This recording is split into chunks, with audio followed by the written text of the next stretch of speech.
सेस्था खालामनांगौ आं बाहाय धैर्यनि खोथा बुंनो एसे सानदों धैर्य होननाया जोंनि जिबनाव जोबोद गोनांथार जोंनो धैर्य नांगौ जोङो जिखुनु खामानिखौ हाखु दाखु जानो लुबैयो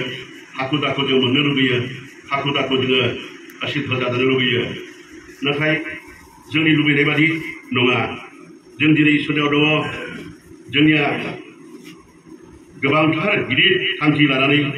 जों प्रभु जिसु ख्रिस्टखौ जोङो नेगासिनो दं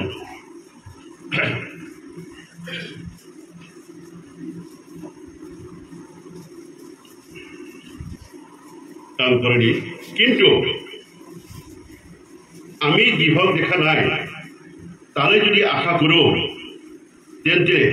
ধৈর্য রেখে তাহলে বাদশাই থাকো কিন্তু আমি বিভক দেখা নাই তাহলে যদি আশা করো তেন্তে ধৈর্য রেখে বাদশাই থাকো जों जायखौनोखि नुवाखै जों इसोरखौ नुवाखै जोंनि हृदयनि आत्मानि मेगनजोंसो नुदों फोथायनायजोंसो जों नुदों ओंखाय बुंदों जायखौनोखि जों मेगनजों नुवाखै बेखौ जुदि आसा खालामोबा धैर्यजोंसो बेखौ नेबाय थानांगोन होनना बुंदों आरो जोंनि आसा भरसा बेफोर गासिबो प्रभु जिसु ख्रिस्टनि बै मोजां सम मोजां मंगलनि दिन सानसे समाव जोंखौ लानो फैगोन बे मोजां समखौसो जों धैर्यजों नेबाय थानांगोन बेनिखायनो बेयाव नुनो मोनैखौ जुदि जों मोननो लुबैयोबा ओरैनो जेनेरेलि जिथुनिखि साधारन आसा खालामनायजों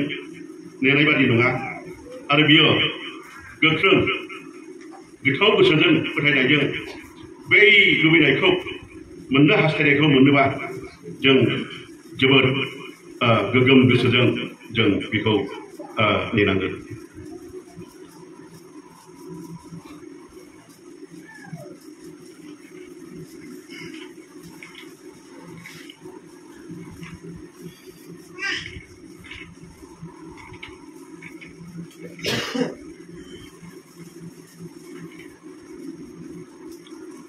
बेयाव होनदों কিয়নো আমি জানো যে আমার এই তম্বুর পার্থিব ঘর যদি ভগ্ন হয় তেন্তে বিনা হাতে সজা ঈশ্বৰৰ পৰা হোৱা এক অনন্তকলীয়া ঘৰ স্বৰ্গত আছে যদিও বেয়াও তম্বুর পার্থিব ঘর बे संसारे अस्थायी बे न'फोरा যদিও ভগ্ন হয় তেন্তে বিনা হাতে সজা ঈশ্বৰৰ পৰা হোৱা এক অনন্তকলীয়া ঘৰ স্বৰ্গত আছে जों जायखौनोखि नेदों सानसे समाव अनन्त जीवन आरो स्वर्ग रायजो जोङो गिदिर थांखि लानानै जिथुनोखि नेदों स्वर्गआव दं आरो ओंखायनो जों बयबो धैर्यजों फोथायनायजों जों बेखौ नेनो गोनां যিবিলাক সৎকৰ্মত ধৈৰ্য ধৰি মহিমা মৰ্যাদা আৰু অক্ষয়তা বিচাৰে তেওঁবিলাকক অনন্ত জীৱন দিব मा होनो बाहाय रमानि 2:7 যিবিলাক সৎকৰ্মত ধৈৰ্য ধৰি মহিমা মৰ্যাদা আৰু অক্ষয়তা বিচাৰে তেওঁবিলাকক অনন্ত জীৱন দিব बेयाव जाय जाया সৎকৰ্ম मोजां खामानि मावनानै धैर्य हमनानै बिनि महिमा मर्यादा आरो अक्षयता होननाया जाम्मा जिया 50-100 बोसोरनि आगोलाव जिबादि महर ओंखारदोंमोन दिनैबो नायोबा बे एखे महर अक्षय जामनो रोङै जिनो रोङै सेवनो रोङै मारा जानो रोङै बेबादि रोखोमनि जाय मानसियानोखि मोजां कर्म मावनानै धैर्य हमनानै मान मर्यादा महिमा आरो बे जामनो रोङै जिनो रोङैखौ नागिरो তেওঁবিলাকক अनন্ত जीवन দিব এই পিতरनि 1:4 एखेखौनो बुंदों अक्षय निर्मल आरो अजर बेबो एखे अक्षयाबो जामनो रोङै नष्ट जानो रोङै निर्मला जाबाय साफा आरो अजर अमर होननानै एसामिसाव बुंनो जामाबो जियाबो नष्टबो जाया बिदि रोखोमनि अजर उत्तराधिकारर निमित्ते पुनर्जन्म दिले उत्तराधिकार सत्य थानाय बिमा बिफानि सम्पत्तिनि सायाव फिसाफोरा सत्त थायो आंबो बाहागो मोननांगौ आरो बिदा फंबायनो फिसाफोरनो रानना होनानै सोरबा सासे बिफा फिसानो होआलासिनो थाया जुदि फिसाफोरनो समानै बे सत्ताधिकारनि कारणे जोङो दिनै इसोरनि खाथियाव बेखौ मोननो खारनैनो पुनर्जन्म जादों होनदों बेनिखायनो जोङो बयबो नागिरनाया पृथिबिनि जामनो अस्थायि मुवाफोरखौ मोननो जों इसेबां खस्थ' खालामाखै जोङो स्थायि अजर अमर अनन्त कलिया बिनिसो बाहागो मोननो हानाय अधिकार थानाय सत्ताधिकार निमित्ते पुनर्जन्म हयसे जोंखौ दिनै गोदान जोनोम होदों होननानै बुंदों आरो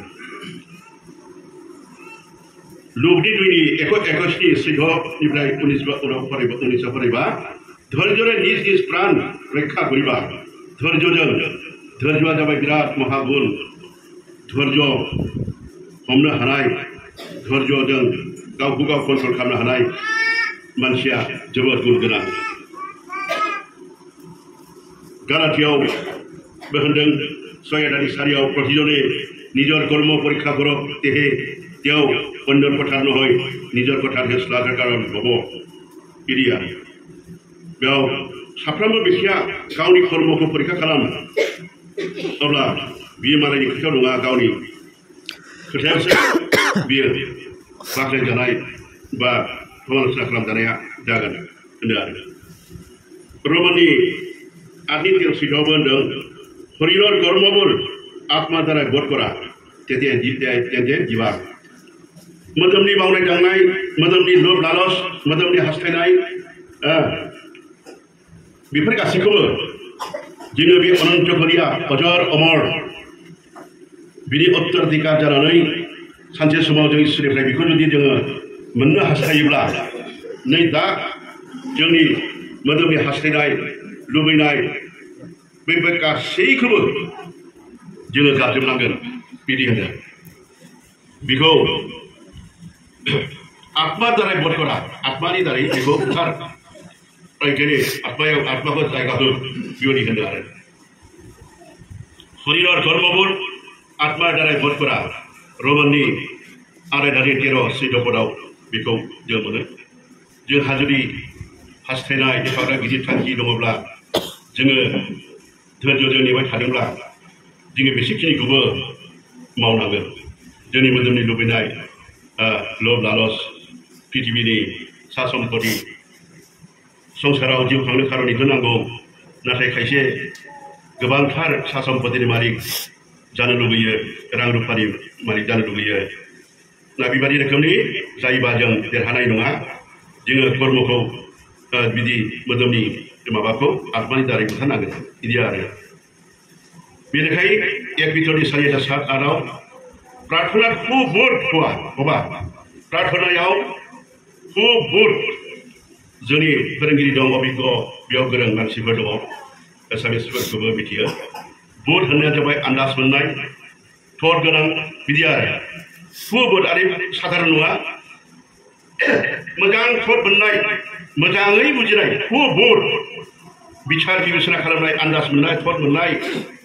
मोजांथार बिदि रोखोमै प्रार्थनायाव जेनेरेलि जिबादि साधारन भाबै प्रार्थना खालामोमोन नाथाय बियो शास्त्र होनदों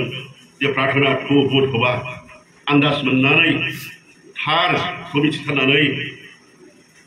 जोङो प्रार्थनाखौ साबसिन हामसिन खालामनांगौ होनदों बे खूब बुट आन्दाज मोननाय बुट सक्तिया जाबाय देहायाव खेबा सायो अनुभव खालामनो हायो जों बेखौ बुट होनदों निर्बुट होनबाथाय आन्दाज मोनै थट मोनै बिदि रोखोमनि नाथाय जों थट गोनां आन्दाज मोननाय मिथिगौ जों आरो बेखौ जों मोजाङै मिथिथारनानै नंगुबै मोजां प्रार्थनायाव नांथाबनांगौ होननानै बुंदों प्राइज द लर्ड এই হেতুকে তোমালোকে নির্বোধ নহবা কিন্তু ঈশ্বর ইচ্ছা কি তা জ্ঞাত হবা जोङो बेनिखायनो जोङो निर्बोध जानो नाङा थट मोनै जानो नाङा आन्दाज गैयै आन्दाज मोनै खेबबाबो आरिबाबो बिदि रोखोमनि पेरालाइसिसफोर जानायफ्रा ब्लाड सार्कुलेसन जाया मा जाया एक साइड जुदि बिदि थैलाङोबा उनाव बेयाव बुध सक्ति थाया खायसे देहायाव खायसेनि जिबनाव बेसोराफोर बे पेरालाइसिस जायो जाय एक साइड जेरावनाखि जायो बे साइडजों खुनु रोखोमै बे बुध सक्ति थाया अनुभब खालामनो हानाय आन्दाज थट मोननाय बेबायदि थाया बेनिखायनो जों दिनै जोङो थट गोनां आन्दाज मोननाय बहुद मोजां आन्दाज मोननाय जानानै प्रार्थनायाव गोग्गोमै जों नांथाबनाय बाथ्राखौ बेहाय बुंदों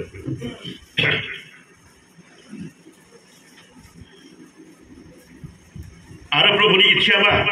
जोंखौ मा जाजानो लुबैदों माबादिब्ला बियो गोजोनगोन जोंनि ख्रिस्टीय आखल आखु फोथायनाय माबादिब्ला इसोरा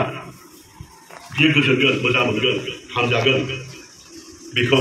गियाथ' होआ बेखौ मिथिदो बेखौ साननानै नायदो इसोरा माबादिब्ला मोजां मोनो बिदि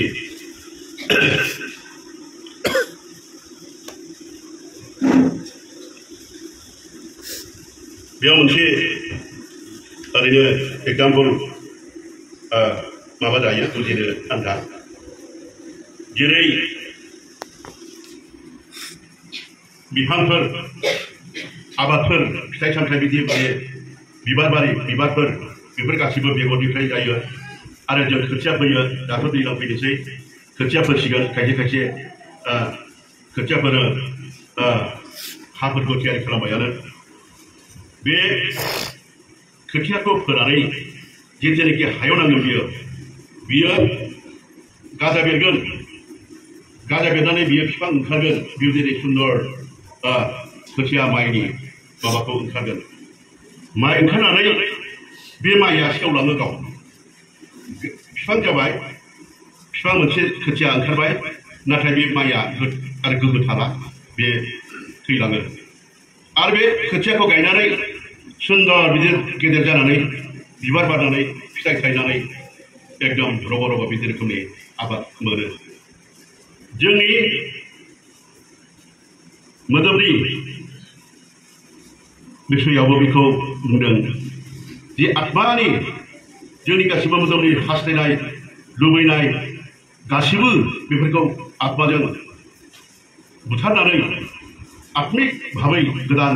फुलिफोर गोदान माने बिफांफोर रज'नांगौ सुन्दर आरो जायनि बिफांनिफ्राय फिथाइफोर आरिफोर बिफांफोराव देरनानै फिथाइ थायनायफोर बादि जोंनि जिबनाव आत्मिक फिथाइ थायनांगौ जोंनि साननाय जोंनि आखल आखु जोंनि ख्रिस्टियान जिबन जापन खालामनाय परस्परनि गेजेराव अनलायलायनाय दुखुआव दुखु सुखुआव सुखु बयनिबो दुखु आफदाव बाहागो लालायनाय बयनिबो दुखु दाहायाव सहाय सहानुभूति खालामलायनाय बिदि रोखोमनि बैफोरो आत्मानि फिथाइफोर जागोन आरोबाव आत्मानि फिथाइफोरखौ मोजाङै जों शास्त्रआव मोननो हायो आरो जों गासिबो बयबो जोंनि आखल गियाना बैफोरबादि जानांगोन जोङो गुरै गोसोनि नम्र गोसोनि गुनि गियानि जानांगोन जोंनि गुनि गियानि जानानै गुबुननि नुनायाव आकर्षणीय माने माबा जागोन आरो जायखौ नुयोब्ला गोसोफ्रा मोजां मोनो बिसोरनि इसोरनि फिसाफोरनि आखलफोरखौ नाय गुबुनफ्रा नुनानै आग्रही जायो नाय बिसोरनि गेजेराव एसे सुन्दर अनलायलायो बिसोरो नांलाया खमलाया हिंसा खालामलाया नांलाया खमलाया बुलाया बिसोरो हिंसा हिंसि खालामा बेबादि आरो इसोरनि नुनायाव बेयावनि बेफोरो गासिबो एट्राक्टिबल आकर्षणीय जानांगोन आरो बेफोरबादि जायखौ गुबुनफ्रा नुनानै आंबो बिसोरजों थांनो गोसो जागोन बिसोर मालाय अनलायो सहाय खालामलायो बिदि रोखोमनि आरो बिसोरनि गेजेराव मालाय बहुद मोजां जों इसिबांखिनि दिन जाबाय बिसोरखौ बिदि रोखोमनि नुफेरबायाखै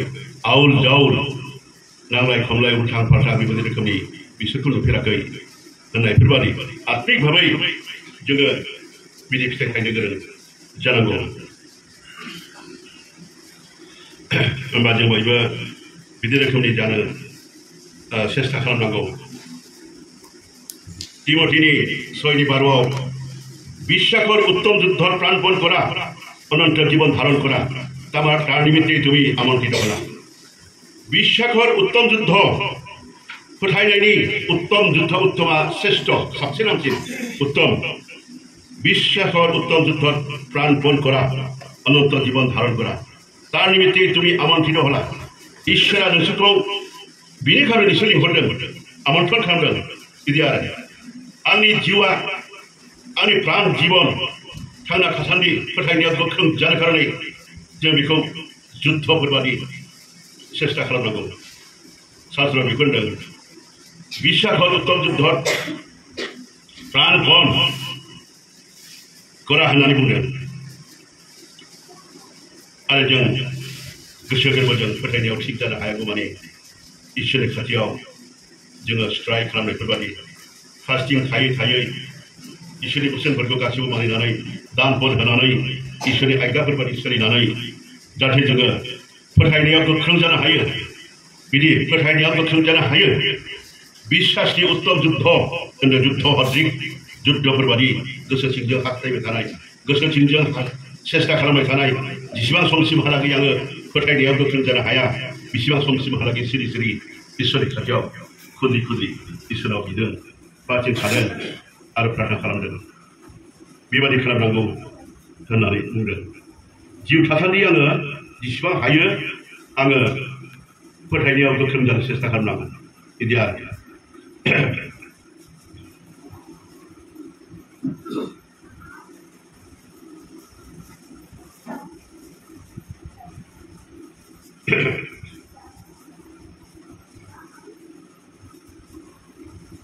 दुई थिसलनिकियानि एकनि पासाव दङ ईश्वर राज्यर कारणे ईश्वर जी राज्यर कारणे दुख भोग करी आशा तुम्हारा সেই राज्यर যোগ্য পাত্র বলি ঈশ্বরে যে ন্যায় বিচার করিব তার লক্ষণ ধৈর্য আর বিশ্বাস जों दिनै नेगासिनो दं बै मोजां दिनखौ जोंनि दोनखानाय इसोरनि खाथियाव मोननो गोनां जि आसा खालामनाय बेखौ मोननो कारणे जि राज्योनि कारणे नोंसोरो दुख भोग खालामगासिनो दं बाबाबो मोजोंबाबो बा गिर्जायाव फैनो बादोंब्लाबो सान्दुं अखा गोलोमनाय थान्दा जियानो जाथों मालाबा मानसिनि देहा नालाय मालाबा बिदि रोखोमनि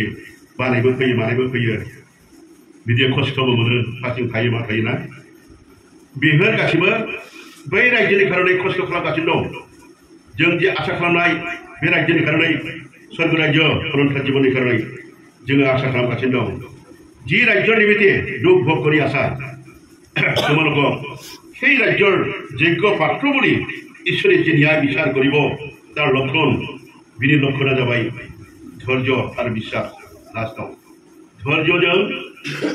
फोथायनायजों जों धैर्य हमनानै आरो बै दिननि कारणे जों इसोरनि आज्ञाफोर बादि मानिनानै जोङो सेस्था प्राण बन जिउ थासान्दिहालागै गावनि फोथायनायखौ गोख्रों खालामनो जोङो सेस्था खालामनायानो जोंनि धैर्यनि खामानि आरो जुदि जोङो नंथार मावगौयैनो इसोरनि बे अननायखौ जों नांगौबा